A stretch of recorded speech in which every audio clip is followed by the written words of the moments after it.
Welcome back to our new video, friends. Today I'm going to tell you about how can you on dial pad tone in TECNO phone. Guys, you want to on guys the dial pad tone, but it's not toning. But guys, when you will on the settings, so guys you can on this dial pad tone in TECNO phone. Guys, today I will tell you guys how to on dial pad tone in TECNO phone. So before starting video, friends, I want to tell you, if you're new in my channel and you are watching my video first time, so first of all go and subscribe my channel, click the bell icon and like my videos.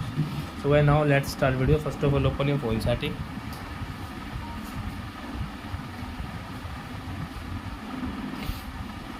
The phone setting, we will on it. Then guys, you will have to come on sound and vibration setting. Scroll it guys, and guys come on dial pad tone. Guys, the dial pad tone you want to on, so guys on it, and guys now you can see dial pad tone guys, it's working.